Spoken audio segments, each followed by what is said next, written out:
مالی سال 2020-21 کے لیے وفاقی بجٹ آج پیش کیا جائے گا۔ وفاقی وزیر حماد اظہر قومی اسمبلی میں بجٹ پیش کریں گے۔ اس بجٹ سیشن کے لیے خصوصی انتظامات۔ ایوان سے 256 نشستیں نکال دی گئیں، صرف 86 نشستیں ہوں گی۔ بجٹ اجلاس سے قبل وزیر اعظم کی زیر صدارت وفاقی کابینہ کا اجلاس ہوگا۔ وفاقی کابینہ بجٹ اہداف کی حتمی منظوری دے گی۔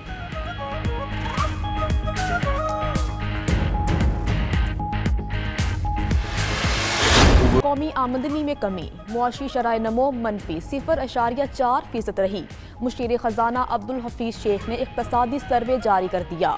کہا رواں مالی سال ملک کو 3000 ارب کا نقصان پہنچا، کوئی ہدف حاصل نہ ہوا۔ زرعی ترقی 3.5% کے ہدف کی بجائے 2.7% تک محدود رہی۔ صنعتی شعبے کی کارکردگی 2.3 کے مقابلے منفی 2.3% رہی۔ خدمات کے شعبے، کپاس اور دیگر شعبوں میں پیداوار ہدف میں منفی رہی۔ اخراجات کو کم کر کے پبلک کے لیے جتنے زیادہ پیسے ہوں وہ دیں۔ ہم نے پورا سال جو اسٹیٹ بینک آف پاکستان ہے اس سے ٹکا بھی قرض نہیں لیا۔ ہم نے فوج کی جو بجٹ تھی اس کو فریز کیا یعنی منجمد کیا۔ موجودہ حکومت کو معاشی بحران ورثے میں ملا۔ عبدالحفیظ شیخ کہتے ہیں رواں سال اخراجات آمدن سے زیادہ رہے، ڈالر سستا رکھنے سے برآمدات میں اضافہ ہو گیا۔ مؤثر حکمت عملی سے 5000 ارب کے قرضے واپس کیے، 20 ارب کے خسارے کو 3 ارب تک لے آئے۔ اسٹیٹ بینک سے کوئی رقم نہیں لی۔ یوٹیلیٹی سٹورز کو اربوں کی سبسڈی دی، 1 کروڑ 60 لاکھ خاندانوں کی مدد کی۔ فوج کا بجٹ منجمد کرنے پر جنرل قمر جاوید باجوہ کے مشکور ہیں۔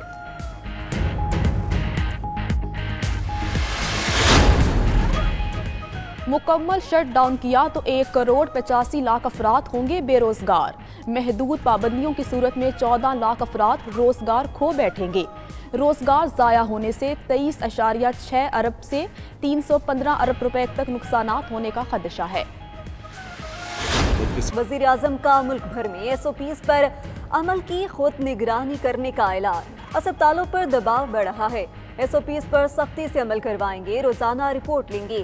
ایس او پیز پر عمل نہ کرنے والی جگہ بند کر دی جائے گی۔ خلاف ورزی کرنے والوں کے خلاف انتظامیہ اور ٹائیگر فورس سختی کرے گی۔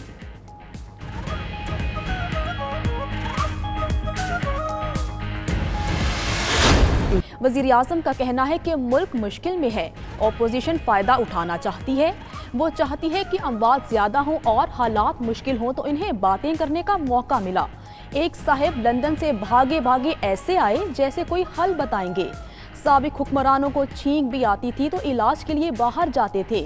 شکر ہے حکومت لاک ڈاؤن کے لیے کسی دباؤ میں نہیں آئی۔ صدر نون لیگ نے ٹیسٹ مثبت آنے پر army chief general Qamar Javed Bajwa کا شہباز شریف کو فون۔ علاج میں معاونت کا بھی پوچھا۔ صدر قیصر بلاول بھٹو، اسفندیار ولی، اختر منگل اور چینی سفیر کے بھی شہباز شریف کو فون۔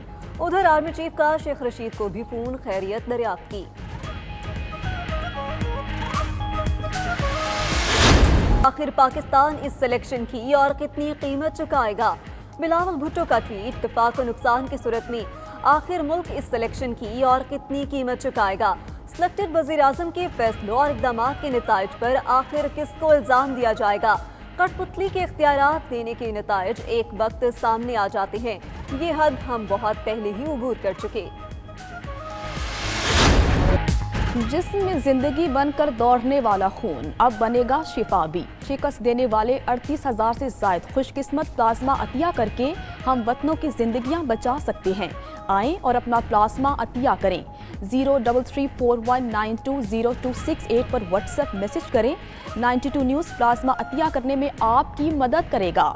سیاسی رہنما بھی 92 نیوز کی کاوش کے معترف۔ وزیر اعلیٰ پنجاب عثمان بزدار کی زیر صدارت اجلاس، corps commander Lahore lieutenant general Majid Ehsan کی بھی شرکت۔ حفاظتی اقدامات کا جائزہ لیا۔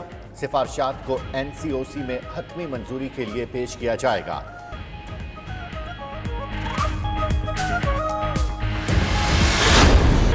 محمد عامر اور حارث سہیل نے دورہ انگلینڈ سے معذرت کر لی۔ پی سی بی کے مطابق دونوں نے نجی مصروفیات کے باعث ٹیم کے لیے دستیابی سے معذرت کی۔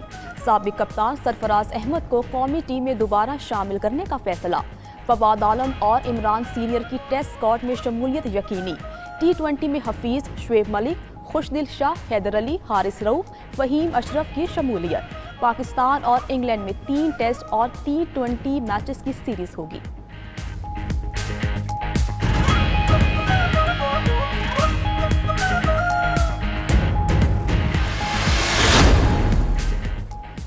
اور مصر نے بھی سیاحوں کے لیے دروازے کھول دیے۔ 1 جولائی سے سیاح کچھ مخصوص تاریخی مقامات کی سیر کر سکیں گے۔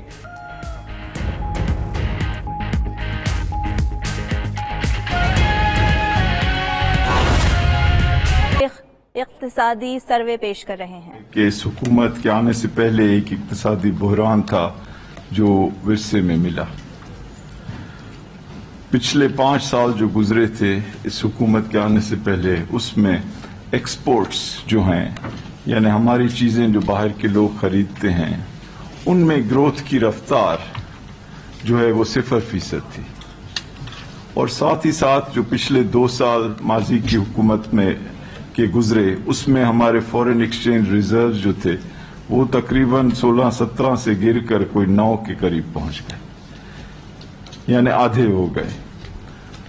دوسری جانب کیونکہ ڈالر کو سستا رکھا گیا تو امپورٹس جو ہیں وہ ایکسپورٹ سے دگنی ہو گئی، اور ان تمام تینوں کا اثر یہ پڑا کہ ہمارے پاس ڈالرز ختم ہو گئے کہ ہم اپنی معیشت کو اچھے انداز میں چلا سکیں۔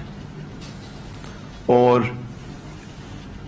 سائملٹینیسلی یعنی اس وقت میں جو ہمارے قرضے تھے وہ بھی بڑھ کر کوئی 25,000 ارب روپے ہو چکے تھے، اور جو ڈیٹ اور لائبلٹیز ہیں ان کو ملایا جائے تو تقریباً 30,000 ارب یا 30 کھرب بن چکے تھے۔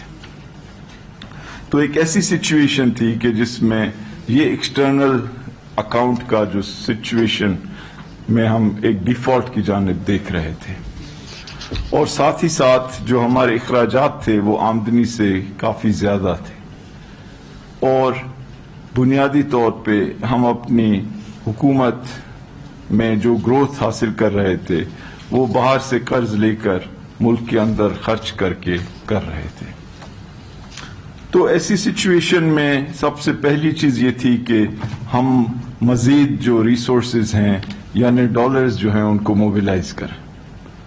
تو اس میں حکومت نے کافی کوشش کی، اور کچھ بائی لیٹرل یعنی کچھ ممالک سے یہ لونز اور ڈیٹ آئل کی ری پیمنٹ فیسلٹی حاصل کر کے، اور ساتھ ہی ساتھ IMF کے ساتھ ایک بڑا پروگرام طے کر کے $6 بلین کا یہ موبیلائز کیے گئے ریسورسز۔ اور حکومت نے یہ بھی فیصلہ کیا کہ ٹیکسز جو ہیں ان کو بہتر کرنے کے لیے مزید اقدامات کریں، اور سب سے بڑھ کر یہ کہ اپنے ملک کی ایکسپورٹس جو ہیں اس کو بڑھانے کے لیے اپنے بزنسز کو مراعات دیں۔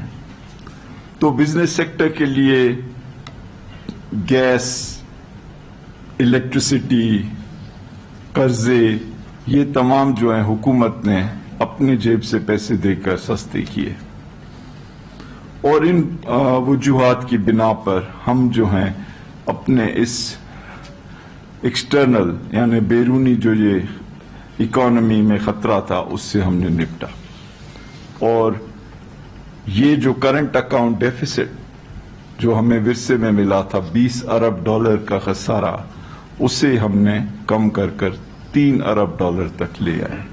تو یہ اس حکومت کا ایک بڑا اہم کارنامہ ہے جو کہ پہلے سال اور خصوصی طور پہ اس سال 73% کمی کی گئی اس بڑے خسارے میں۔ دوسری جو اہم چیز کی گئی اس سال اور اس سے پچھلے سال بھی ملا کر کہ 5,000 ارب روپے قرضوں کی ہیڈنگ میں واپس کیے گئے۔